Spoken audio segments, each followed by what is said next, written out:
La cultura actual tiende a imponer la monogamia, o lo que es lo mismo. Todo ser humano busca la pareja ideal que satisfaga sus necesidades sexuales y sentimentales. Pero no siempre fue así.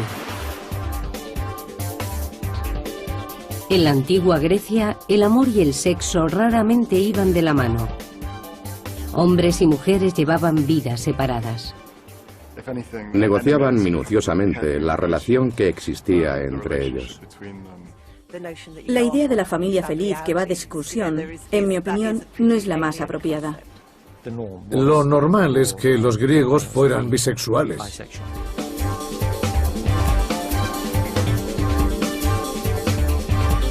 El sexo en la antigüedad. Grecia y Roma.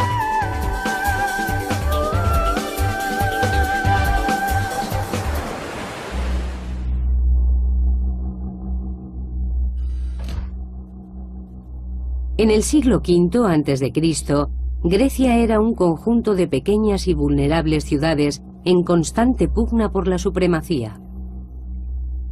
La lealtad a la ciudad natal era inquebrantable. Los extranjeros se consideraban sospechosos. En Atenas nadie podía desempeñar un cargo público a menos que hubiera nacido y crecido en Atenas. Cada miembro de la familia, la madre, el padre, el hijo o la hija, tenía asignada una función específica como ciudadano. Para el padre, el lugar al que acudir y ser visto era el mercado, el ágora, en el centro de la ciudad, junto a la Acrópolis. Esta es la parte central del ágora. Aquí era donde se erigían la mayor parte de los edificios públicos. James Davidson ha escrito varios libros sobre la vida sexual en la Grecia clásica. Este es el centro cívico de Atenas, un dominio exclusivo de los hombres. Aquí acudían a comerciar, a hablar y a dejarse ver. Se encontraban con otros hombres, hacían público quiénes eran sus amigos y aliados.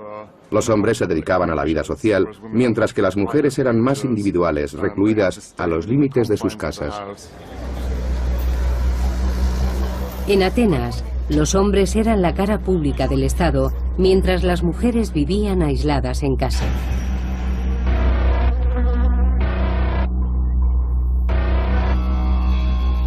¿Qué motivos tenía esta sociedad para mantener separados a hombres y mujeres? En el año 449 a.C., Pericles, un hombre de Estado ateniense, instauró la definición legal de ciudadanía. Para ser un auténtico ciudadano ateniense, ambos progenitores debían ser naturales de Atenas. Eran muy recelosos al respecto. Pretendían crear una aristocracia puramente ateniense. No permitían matrimonios mixtos, por ejemplo, con gente de Corinto o de Esparta. Intuyo que este es uno de los principales motivos para mantener a las mujeres encerradas por temor al adulterio. Cerraron con candado nuestras puertas e incluso adiestraron a fieros perros para vigilar a las adúlteras.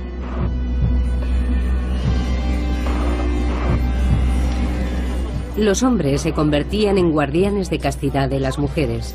Según el derecho ateniense, una mujer debía tener un guardián masculino legal. Podía ser su padre o su marido. Los hombres griegos tenían muy arraigada la necesidad de controlar a las mujeres. Temían su capacidad sexual aparentemente ilimitada.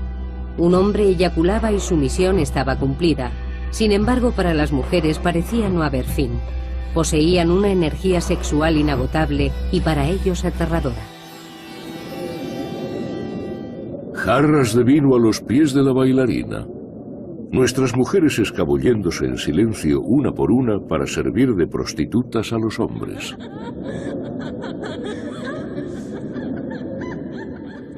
La tragedia de Eurípides, Las Bacantes, muestra la paranoia de los hombres de la época, el miedo a que las mujeres fueran animales salvajes quienes, sin las ataduras del matrimonio, consagrarían su vida a la ninfomanía. En la obra, las bacantes, seguidoras del dios Dionisio, se abandonan al frenesí de la bebida, saltan sobre el rey de Tebas, el único hombre presente, y lo descuartizan miembro a miembro. Se oían gritos. Una arrancaba un trozo, otra un pie, mientras quedaban al desnudo sus costillas. Se pasaban una a otra la carne de penteo.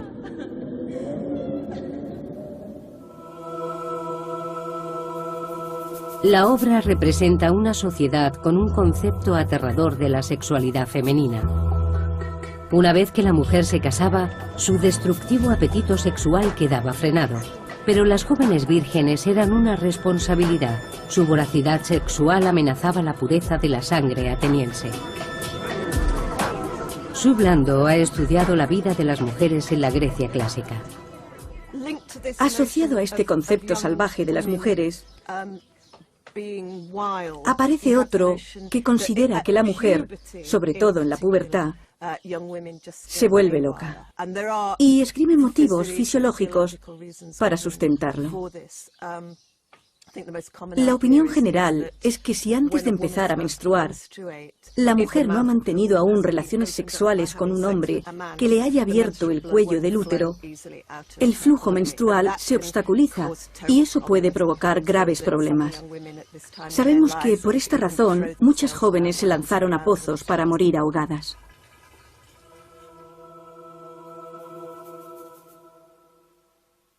Mi consejo es que cuando las vírgenes se encuentran con este problema, deben casarse lo antes posible. Si quedan embarazadas, sanarán.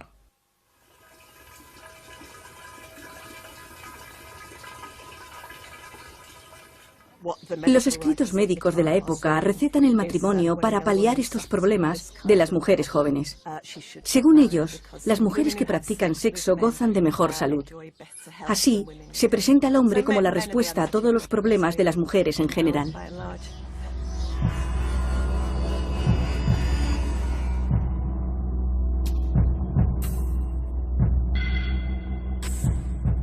La hija de una familia ateniense sería consciente desde su más tierna infancia de que la casarían en cuanto alcanzase la pubertad.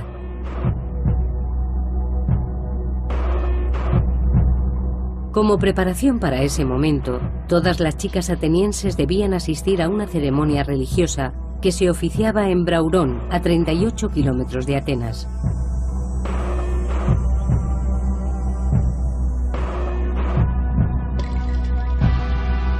Niñas de apenas 10 años entraban en el santuario abrazadas a sus juguetes.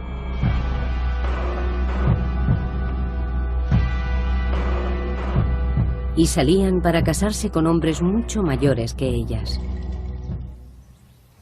Paula Perman ha estudiado los cultos femeninos en la Grecia clásica y cree que la ceremonia refleja la creencia de que la sexualidad femenina necesita domesticación. Era la manera ritual de conmemorar esa transición de la infancia a la madurez. Para las chicas jóvenes, ser adultas significaba casarse y producir una descendencia de ciudadanos. La ceremonia era el modo de formalizar esa transición. Platón comparó el útero con un animal insaciable que se mostraba yermo y doloroso. La medicina griega creía que las mujeres ansiaban los flujos sexuales masculinos para aliviar sus dolores. El matrimonio y el embarazo eran los únicos remedios para atajar su lujuria. En Braurón, básicamente, las chicas se divertían y se lo pasaban bien libremente antes de que comenzara su domesticación, antes de ser sometidas al control del hombre, a la institución del matrimonio y de pasar por el acto traumático de las relaciones.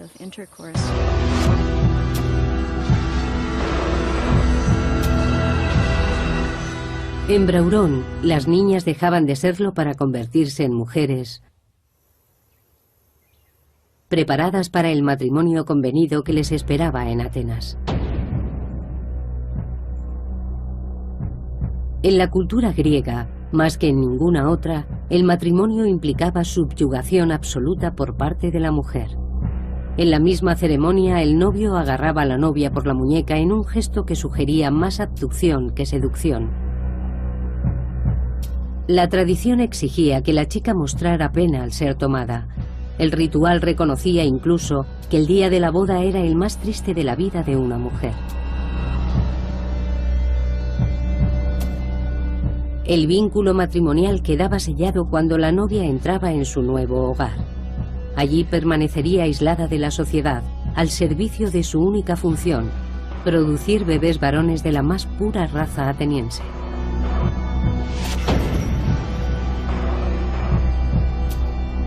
Para los hijos de los ciudadanos atenienses no existían tales restricciones.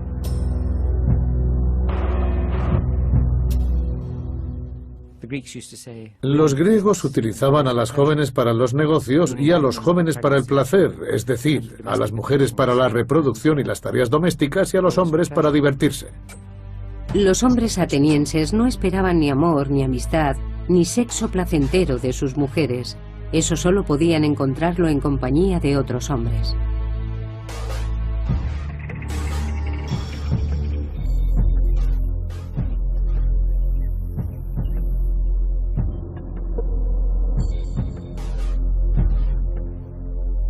Grecia fue la primera civilización en aceptar abiertamente la homosexualidad.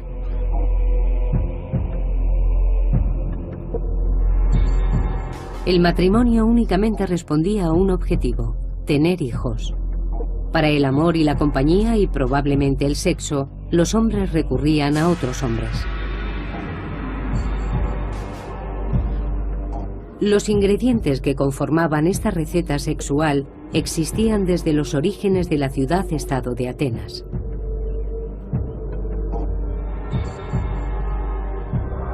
Atenas se convirtió en la primera democracia del mundo. Aunque estuvo muy cerca de no conseguirlo, durante sus primeros años, alrededor del 514 a.C., un ejército rebelde tomó el poder, decidido a imponer una dictadura. Dos amigos salvaron la ciudad, Harmodius y Aristogitón. Cuando los rebeldes desfilaban por el mercado, Harmodius y Aristogitón se abrieron paso entre la multitud y asesinaron a uno de los líderes rebeldes. Aunque ambos hombres fueron inmediatamente ajusticiados por guardias armados, su heroísmo devolvió la democracia a Atenas.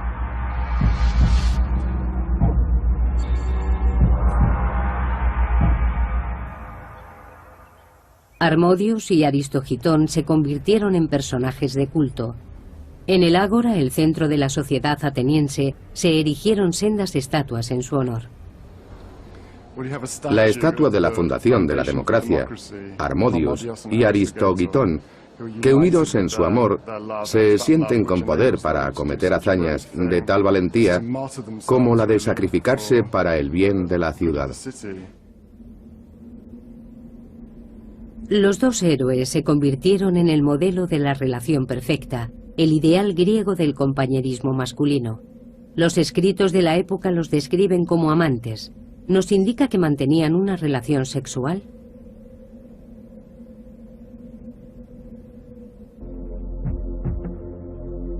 Al principio, el concepto griego de amor entre hombres se refería al honor y al compañerismo.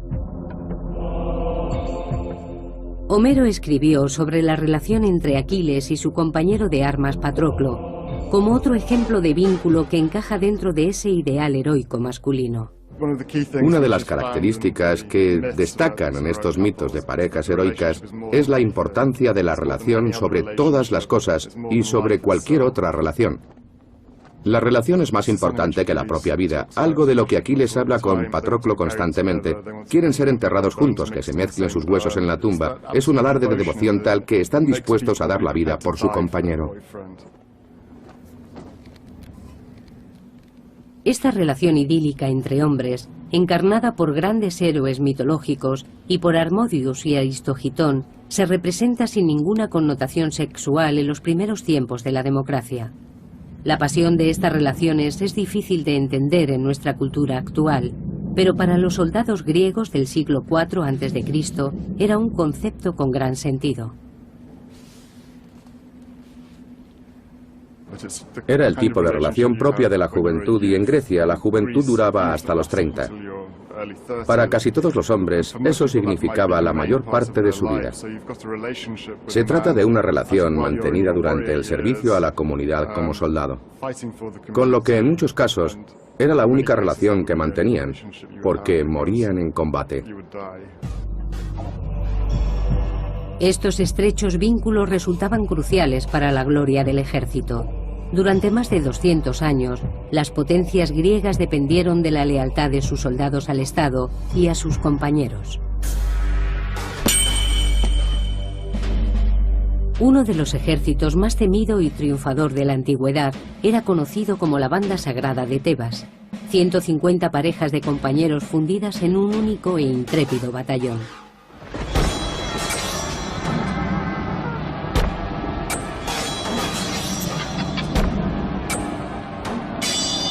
Nadie puede concebir una fuerza de combate más aplastante que un puñado de esos hombres luchando hombro con hombro. Un amante preferiría morir antes de que su amado lo viera desertar de su puesto. Más aún, solo los amantes sacrificarían sus vidas unos por otros.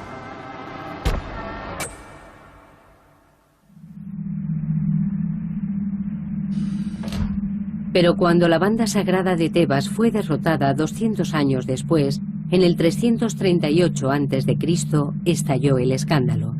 Entonces se supo que tales amantes lo habían sido también en el más pleno sentido sexual.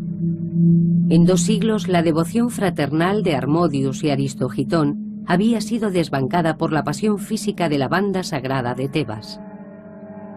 ¿Qué desencadenó tal cambio de actitud? La respuesta podemos hallarla en el gimnasio.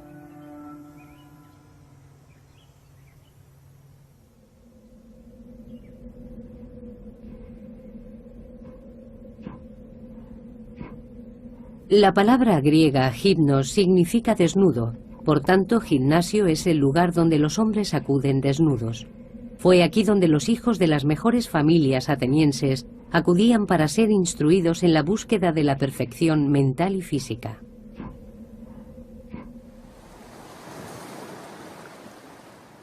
En la isla de Delos se conserva toda una ciudad, deshabitada desde la antigüedad. Es la típica ciudad mediterránea del momento. Las casas, los edificios públicos, el ágora y en el corazón de la ciudad y de la cultura, el gimnasio. Es uno de los edificios elementales que no podía faltar. Si una ciudad no tenía gimnasio, no podía clasificarse realmente como ciudad.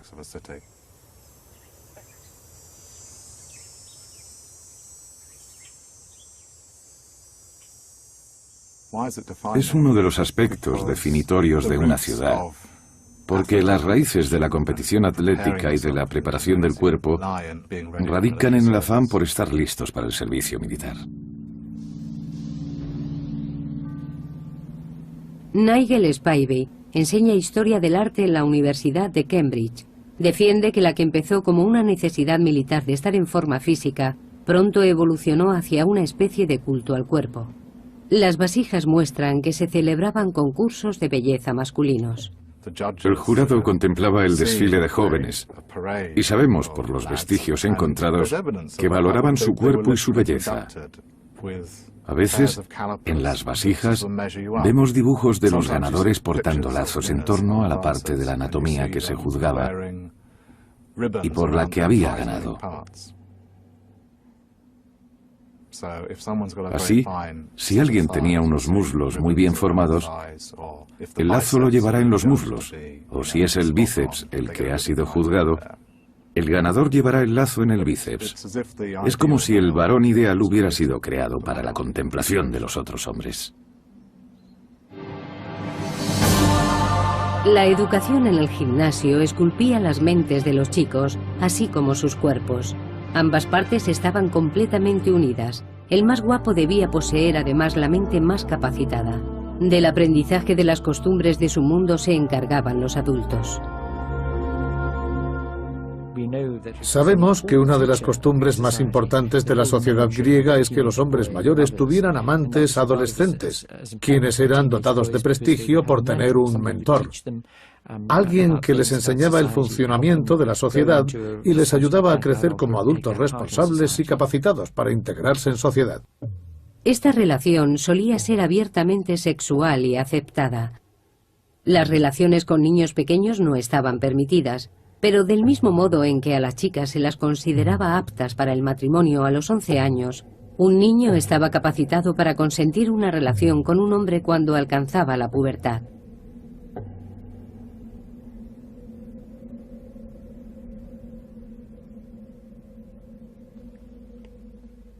La mayoría de las relaciones eran sexuales porque por lo general el hombre mayor se sentía atraído por el chico y quería mantener sexo con él. Los chicos debían actuar con pasividad y hacer como si no se enteraran de nada.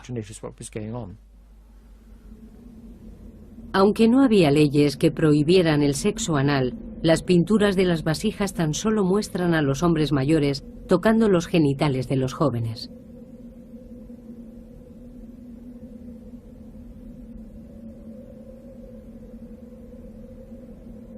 La mayoría de las representaciones de actividad sexual que nos llegan de esta época proceden de las copas que utilizaban en las fiestas de hombres llamadas simposia o banquetes. Se celebraban en casa de los hombres, que encerraban a sus mujeres e hijas en otra estancia.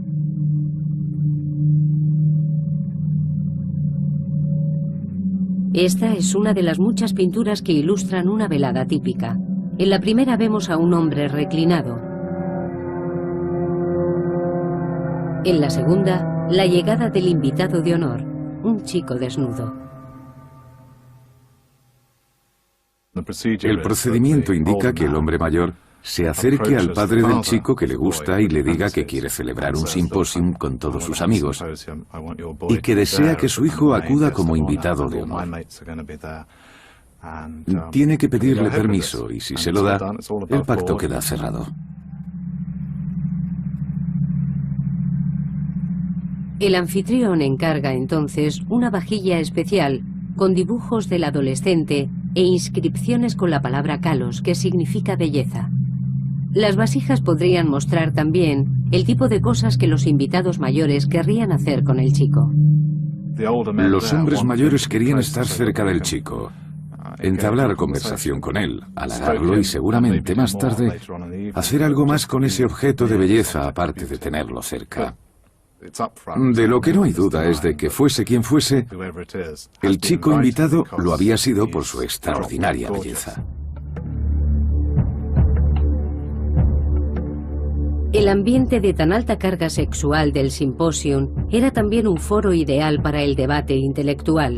En su libro El banquete, el filósofo Platón reflexiona sobre la naturaleza del amor y del sexo. Platón considera el amor entre hombres y mujeres como algo puramente físico y secundario respecto al amor más elevado y espiritual entre dos hombres. Su deseo es el de una unión duradera, un compañero para toda la vida. Pero Platón estaba anclado en el pasado. Él hablaba del amor no sexual entre hombres como el de Harmodius y Aristogitón. Sin embargo, Atenas y toda Grecia habían cambiado. En el lapso de 200 años, la cultura del idealismo heroico contenido había sido sustituida por la del gimnasio. La belleza del cuerpo masculino era el nuevo ideal, esculpido en piedra y en carne.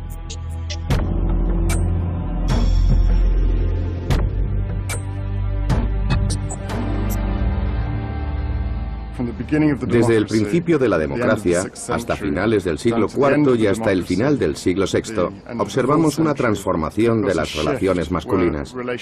Al principio son excelentes en un sentido aristocrático. De hecho, la vida en la ciudad gira en torno a ellas, pero precisamente esas relaciones acaban destruyendo la ciudad. Surge una especie de mafia gay. Supongo que los griegos entendían sin dificultad esta expresión. Los hombres recurrían a otros hombres porque el matrimonio solo era un acuerdo comercial. Las mujeres, incultas, limitadas y encerradas, tenían muy poco que ofrecer a sus maridos en términos de compañía, estímulo intelectual o pasión erótica. Su papel se limitaba al de criar ciudadanos varones. Pero había otro tipo de mujer ateniense, una mujer que podía ofrecer a los hombres amor, sexo y conversación. Eran las prostitutas.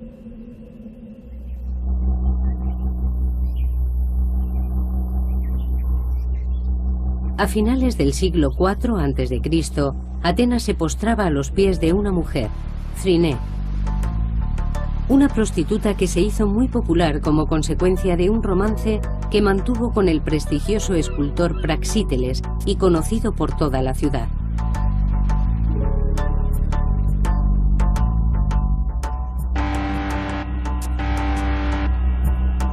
En la antigua Grecia la prostitución era legal. Los precios los fijaba el Estado y las prostitutas pagaban impuestos. Considerados como un entretenimiento público necesario, los burdeles en Atenas, como en otras ciudades, estaban situados fuera de las murallas de la ciudad.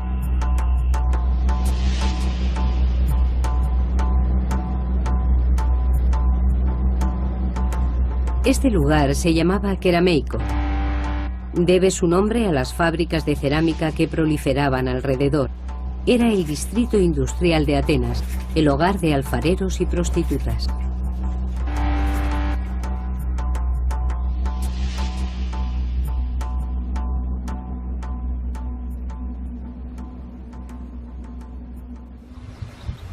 En cuanto salías de la ciudad, te encontrabas con el burdel. Todo el perímetro estaba lleno de prostitutas, de hombres y de mujeres que se exhibían con ropas transparentes para atraer a los clientes.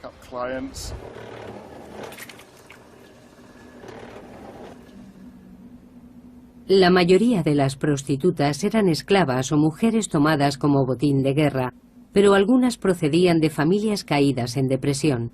Las prostitutas estaban clasificadas por precios. En el escalón más bajo estaban las prostitutas de los burdeles y de la calle. En la mitad de la escala, las contratadas, aquellas cuyos servicios se alquilaban para los simposia, para que tocaran música o conversaran con los hombres. Y en lo más alto estaban las meretrices vinculadas a importantes personalidades que podían llegar a ser realmente ricas y poderosas.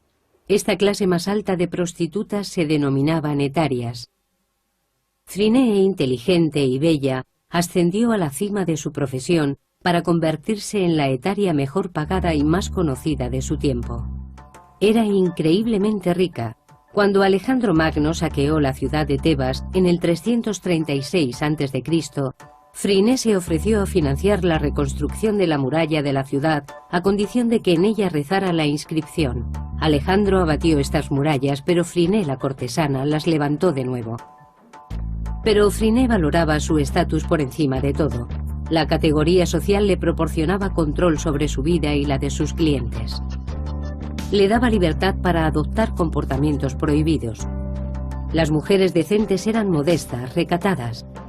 A Phryné le estaba permitido bromear, flirtear y hablar con los clientes, no en calidad de concubina sumisa, sino de mujer influyente, rica y poderosa. Dado que las mujeres no son amigas de sus esposos, eso deja libre un amplio espacio de intimidad femenina que llenaban las etarias. Ellas sí podían coquetear y mantener conversaciones con los hombres. Con ellas sí llega a surgir la verdadera devoción de amantes. Con las prostitutas aflora por primera vez un atisbo de romance heterosexual.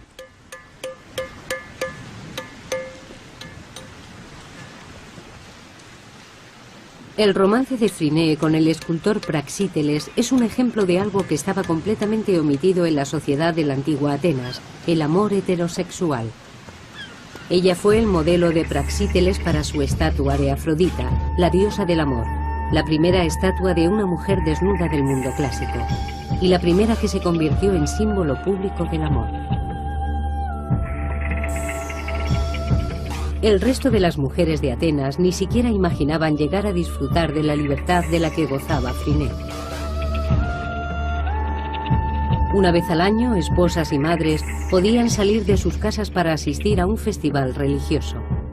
Era una ocasión reservada exclusivamente a las mujeres para celebrar la fertilidad de la tierra.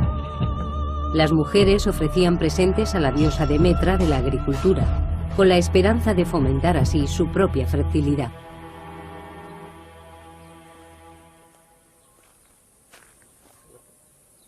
Nancy Bocaides ha participado en excavaciones y ha estudiado el santuario de Demetra en Corinto, al sureste de Atenas. En mi opinión, lo más interesante de este festival es que, mientras que el resto de los ámbitos, la mujer de la antigüedad clásica estaba completamente marginada, En lo religioso, sí le estaba permitido expresarse libremente.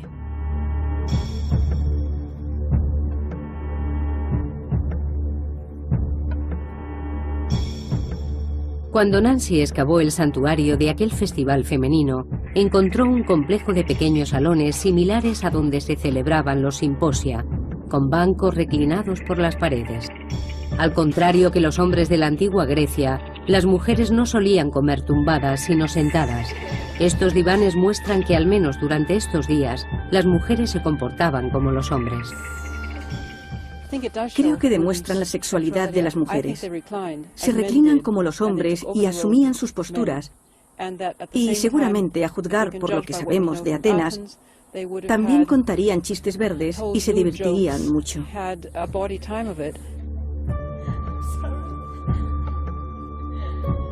La oportunidad para hablar y relacionarse con otras mujeres sería recibida como un agradable paréntesis en medio de una vida de sometimiento al hombre y aislamiento doméstico. Pero el festival también tenía un importante componente religioso. Parece que las mujeres aprovechaban la oportunidad para recuperar algo de control sobre sus propios cuerpos. Lucía Nixon ha estudiado las distintas plantas que las mujeres elegían como ofrendas a la diosa en este festival. Se trata de plantas que, lejos de fomentar la fertilidad, son precisamente para lo contrario. Esto es granada. Las plantas más comunes en los festivales de Demetra eran la granada, a la que se le atribuyen propiedades contraceptivas, el pino y la menta, que proporcionan el aborto, y las hojas de vítex, que en teoría regulan la menstruación. Si es cierto que las mujeres griegas dominaban sus vidas reproductivas desde que empezaban a menstruar hasta la menopausia, sin duda, eso se reflejaría en su actitud general respecto al sexo. Si quedarse embarazada demasiado pronto puede suponer una angustia para una mujer, su visión y su postura ante el sexo está supeditada a esa preocupación. Pero si sabes que no tienes por qué quedarte embarazada si no lo deseas, puede procurarte una vida mucho más relajada y plena.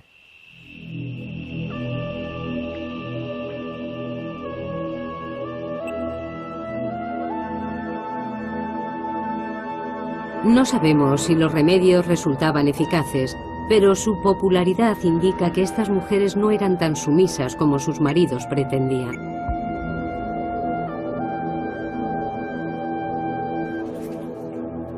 La mayoría de las representaciones sobre la vida de estas mujeres en las vasijas de cerámica las muestran como mujeres obedientes, tejiendo, cuidando a los niños y comiendo solas.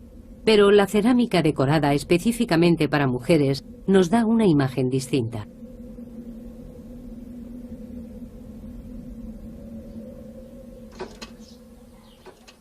Uno de los aspectos más interesantes de las vasijas es que muestran a las mujeres reunidas en grupos cada vez más numerosos. Podría tratarse de algo muy sensual, es decir, no trato de sugerir que sean escenas lésbicas, sino de resaltar el intenso carácter sensual que podría dominar en un ambiente tan femenino en el que gozarán de plena libertad.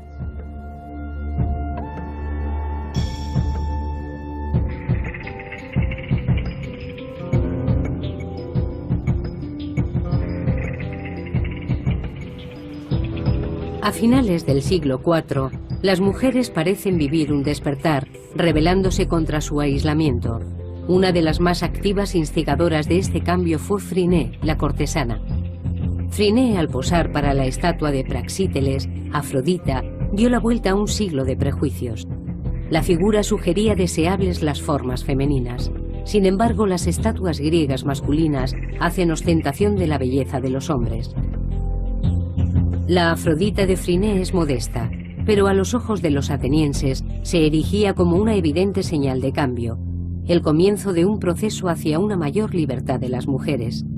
Tanto es así que en Leyes, la última obra de Platón, propone que a las mujeres se les permita alguna actividad fuera de la casa una vez haya dedicado 10 años a la educación de sus hijos. Pero el arte y la literatura son meros reflejos de unos cambios políticos más sustanciosos. La sociedad ateniense y las costumbres sexuales agonizaban, ahogadas por los ejércitos macedonios de Alejandro Magno.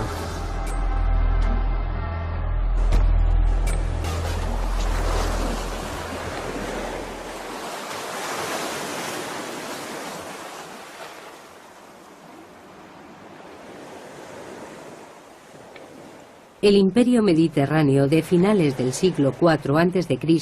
era el imperio de Alejandro Magno. Su reino se extendía por la mayor parte del mundo. Su conquista de Atenas puso fin a la democracia. Los ciudadanos varones dejaron de ostentar cargos públicos como políticos o legisladores y dejaron la vida pública para pasar más tiempo en casa con sus familias. A los hombres les preocupa menos su papel en la comunidad, porque a medida que avanza la decadencia de la democracia, van viéndose privados de las funciones públicas. Los hombres ahora están más dispuestos a aceptar y reconocer que tienen aspiraciones personales que pueden implicar perfectamente la dedicación a su familia y, como consecuencia, surgen relaciones de amor con las mujeres mucho más sólidas de las que habían existido hasta el momento. Las familias empiezan a viajar a los confines más lejanos del imperio alejandrino, hasta Egipto, Roma o Palestina.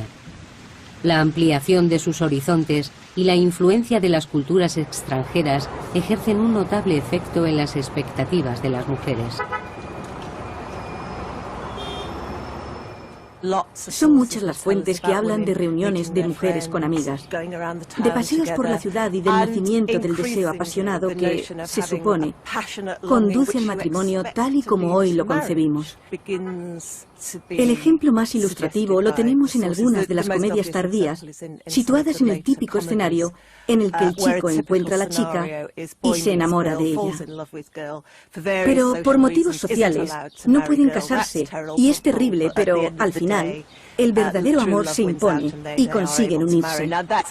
En la Atenas clásica es impensable este tipo de argumento.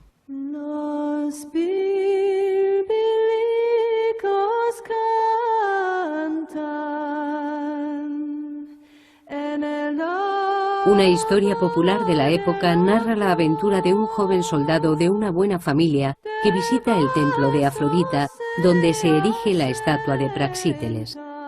Poco a poco su adoración a la diosa del amor se convierte en una pasión que lo consume.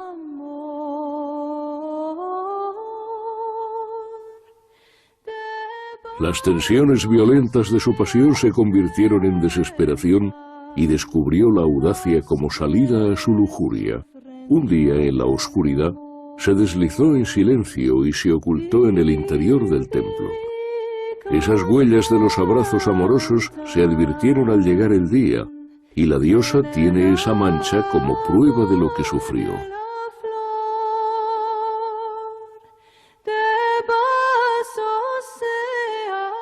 La historia es un fervoroso tributo a la persistente fuerza como icono de la estatua de Phryné y sin duda una historia de amor. Un amor heterosexual a la que jamás hubiéramos asistido en la primera época de Atenas.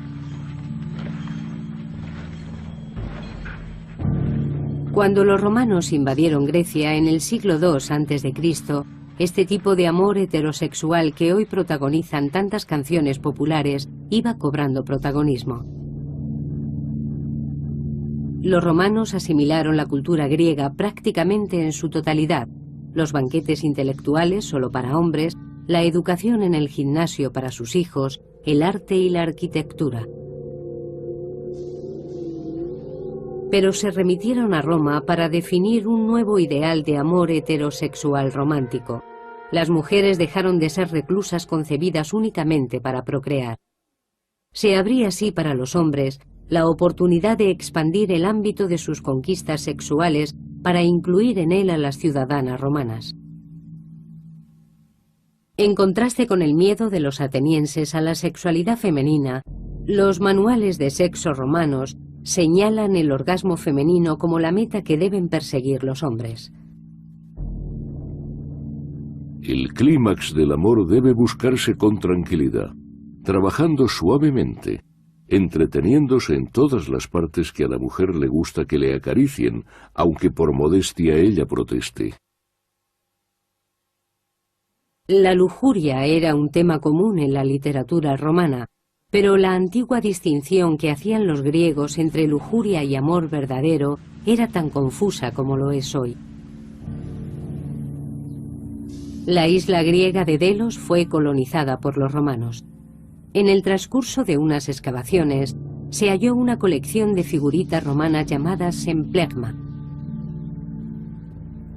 Representan parejas compuestas por un hombre y una mujer que disfrutan del sexo juntos. Son artículos eróticos que poseían los matrimonios. Si observamos las esculturas en su conjunto, parecen sugerir que es en el éxtasis de la relación cuando uno siente de verdad que ha encontrado a esa otra mitad. La persona por la que se llegaría hasta la muerte en caso necesario. La popularidad de estas estatuillas en todo el Imperio Romano nos da la medida del cambio radical respecto al modelo de matrimonio en la antigua Grecia. Apunta a una unión basada en la confianza mutua, una pareja fundada en el amor más que en la propiedad, la política o la procreación. En alguna parte del mundo, y este es el reclamo que utilizan todas las agencias de búsqueda de pareja que existen hoy en día, nos espera nuestro destino. Para toda mujer hay un hombre ideal. No hay alguien para el placer fugaz, sino el hombre perfecto, que si se busca, sin duda se encuentra. Si la mujer romana encontraba al hombre ideal, su destino era bastante mejor que el que soportaban sus homónimas griegas con los matrimonios concertados. Era muy habitual que los ricos propietarios romanos hicieran erigir estatuas de ellos mismos en la entrada de sus jardines. En Delos hay una casa romana que conserva la estatua no solo del marido, sino también de la esposa, y según los registros, parece que la iniciativa y la financiación de las estatuas partieron de la mujer. En el mundo romano las mujeres eran mucho más respetadas que en el griego, donde ocupaban el mismo lugar en la sociedad que los niños o los esclavos. Eran consideradas posesiones de los maridos. Sin embargo, las mujeres romanas gozaban de una gran consideración, en particular las madres. A la matriarca romana se le profesaba un enorme respeto y era una figura muy importante dentro de la sociedad.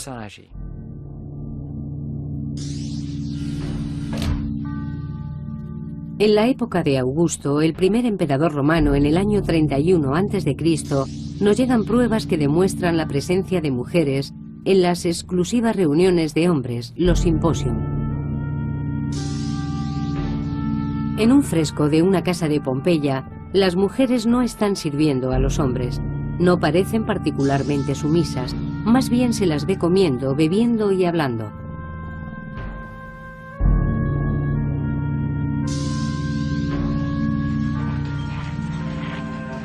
La igualdad en la mesa no constituía base de poder. Roma seguía siendo una sociedad patriarcal consagrada a dominar el mundo. El emperador Augusto era consciente de la necesidad de más ciudadanos romanos para desempeñar los cargos públicos del Estado en un imperio que no dejaba de expandirse. Con este objetivo, aprobó una serie de leyes para fomentar el matrimonio de los ciudadanos con gente de su misma clase y así poder contar con hordas de descendientes, preferiblemente varones, de la más pura sangre y más alta categoría.